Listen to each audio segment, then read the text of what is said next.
Why do high-intelligence people suffer so much in love? They can solve complex systems at work. They read entire rooms in seconds, yet their romantic lives are often a disaster. They stay in toxic situations years too long, or they run away from healthy partners overnight. You have likely felt this strange paralysis yourself. You analyze every text message. You construct detailed theories about your partner's flaws. Still, you feel completely trapped. You think your high intelligence is just a curse. You believe your standards are simply too high for this world. But that is a comforting lie. The real psychological reason you cannot stay or leave is far darker. It involves a hidden mechanism in your brain. It keeps you locked in emotional limbo, and the final truth about your intelligence will dismantle everything you think you know about your past relationships. Most people believe relationships are built on simple feelings. They think love is about warmth and mutual respect. You know, it rarely feels that simple. Instead, your mind operates like a high-speed prediction engine.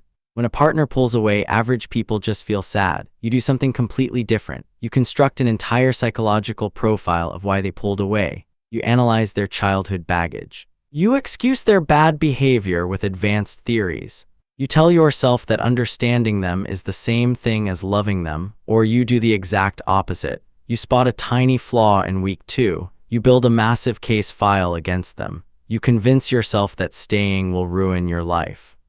In both cases, you are not actually relating to the person in front of you. You are relating to an abstract model inside your head. You stay too long because you think you can solve them. You leave too early because you think you have already predicted the exact ending. This pattern is not an accident. It is a psychological defense mechanism called intellectualization. Sigmund Freud first identified how the mind avoids painful emotions. Later, his daughter Anna Freud defined intellectualization as a formal defense. When you experience a raw, terrifying emotion like fear of abandonment, your high IQ panics. Feeling vulnerable feels extremely dangerous to your nervous system. So your brain translates that bodily fear into abstract thought instantly. You do not feel panic. You feel a sudden urge to analyze. You read books on attachment theory. You quote psychological studies to your friends. You turn a simple emotional wound into an intellectual puzzle. While most people are sitting with their heartbreak, you are writing a research paper about yours.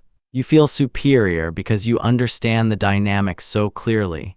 But this clarity is an illusion. It is just a very sophisticated wall. It keeps you from feeling the actual pain of being human. The roots of this mechanism run far deeper than your adult choices. They usually trace back to early developmental conditioning. High-intelligence children often learn very early that their intellect earns them safety. If you grew up in an unpredictable home, raw emotions were chaotic. Parents might have been emotionally volatile, cold, or overly demanding. You quickly realized that feeling your own helplessness changed nothing. But analyzing the adult environment gave you control. You learned to read subtle shifts in tone. You learned to predict explosive moods before they happened. Your brain rewarded you for staying inside your head. Psychologist Alice Miller wrote extensively about the gifted child's unique trauma. Gifted children learn to sacrifice their authentic self to meet the emotional needs of their environment. You became an expert observer of life rather than a participant.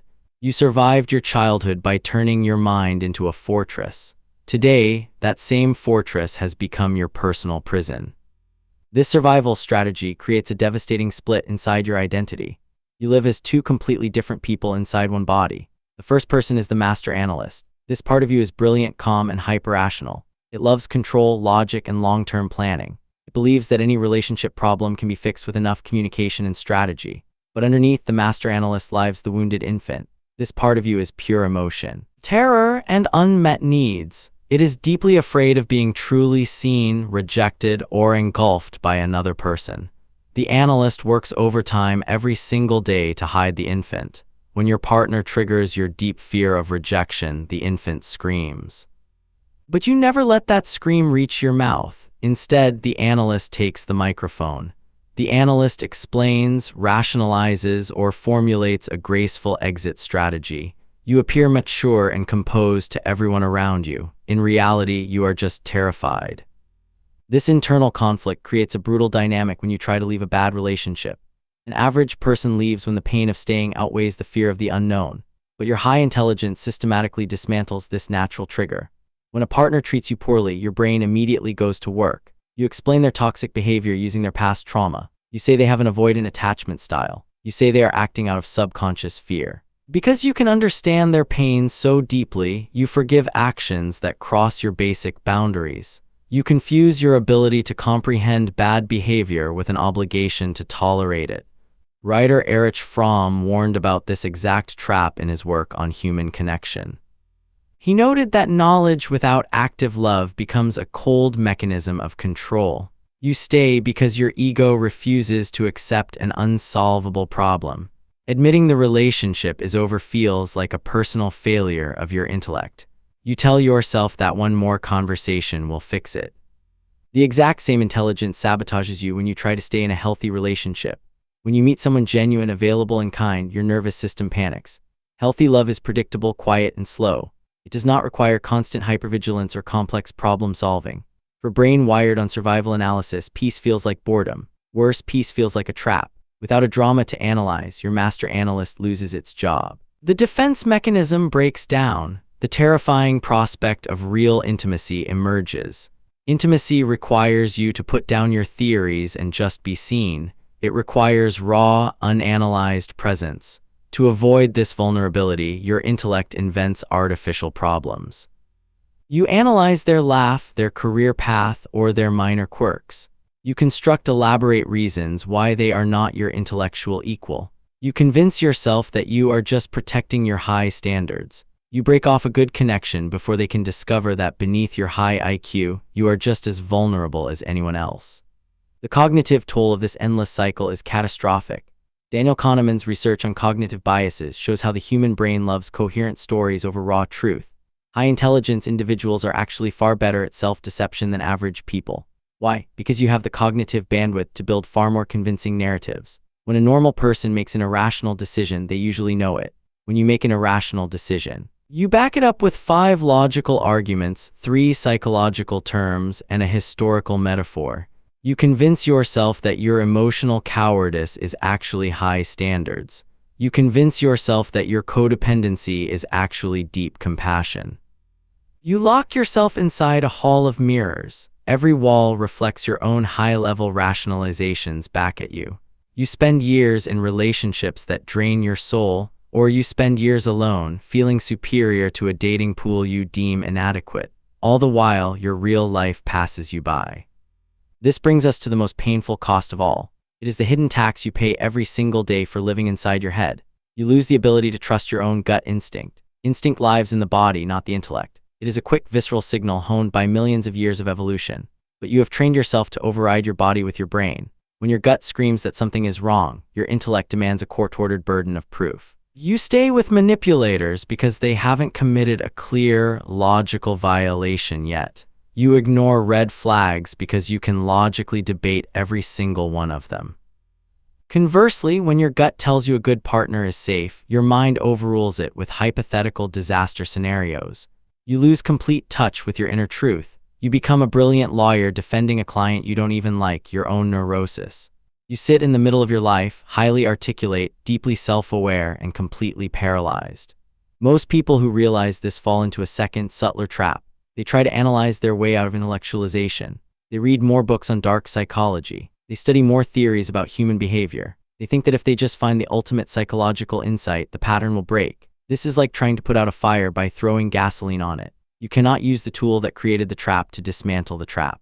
Stoic philosopher Epictetus reminded his students that real wisdom is not the performance of theory, but the practice of action. Knowing why you overthink your relationships changes absolutely nothing if your behavior stays the same.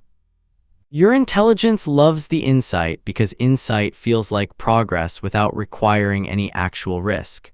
You feel a temporary surge of relief when a video or book explains your pattern. You feel understood, but then you close the tab and your life remains exactly as locked as it was 10 minutes ago. So what is the real reason high-intelligence people struggle so intensely in love? The answer is simple, surprising, and deeply humbling. The final reason is that you are using your intelligence to solve a problem that is not an intellectual problem at all. Love, connection, staying, and leaving are physical and emotional realities. They take place in the nervous system, not the rational mind. You treat a relationship like a math equation to be solved. In reality, A relationship is an experience to be felt and acted upon. You stay in bad relationships because you believe that if you analyze the situation long enough, you can control the outcome without taking a scary emotional risk. You leave good relationships because you believe that if you predict every possible future failure, you can protect yourself from pain. You are using your high IQ as an elaborate shield against the basic risk of living. Breaking this cycle requires a radical shift in how you navigate your life. You must learn to demote your intellect from the captain of your ship to a simple tool in your belt. When you feel the urge to write an essay in your head about your partner, stop. Recognize that urge for what it really is. A panic reaction from a child who thinks safety lies in thinking. Do not fight the thought, but do not honor it either. Instead, drop your attention directly down into your physical body. Feel the tightness in your chest. Feel the knot in your stomach. Name the raw emotion beneath the analysis without using psychological jargon. Say to yourself simple, plain words: I am scared, I am hurt, I am lonely. Strip away the complex vocabulary. High-level language is often just high-level avoidance. Simple words ground you back in reality. You must also accept the limits of your predictive power. High-intelligence people hate uncertainty. You want to guarantee that staying will work out or that leaving is the absolute right choice. That guarantee does not exist. No amount of analysis will ever eliminate the risk of emotional pain. Love requires you to act on incomplete information. You have to allow yourself to be wrong. You have to allow yourself to make a mistake and survive it. Carl Jung wrote that where wisdom reigns, there is no conflict between thinking and feeling. Real intelligence is not the ability to outsmart your emotions. Real intelligence is the courage to feel them fully and then make a clear, simple choice anyway. You belong to a group of people who possess an extraordinary gift. Your mind can see patterns that others miss. You can understand human behavior at a level that is truly remarkable. But a gift used as a weapon against yourself ceases to be a gift. It becomes a curse you chose. You do not need to analyze your relationships more. You need to feel them more and think about them less. You do not need a better theory about your partner. You need clearer boundaries and simpler choices. When you stop using your mind as a place to hide, your relationships transform. You stop trying to solve people and you start actually meeting them. You drop the heavy shield of your intellect. You step out of the hall of mirrors. And for the very first time in your life, you allow yourself to simply be present, vulnerable, and free.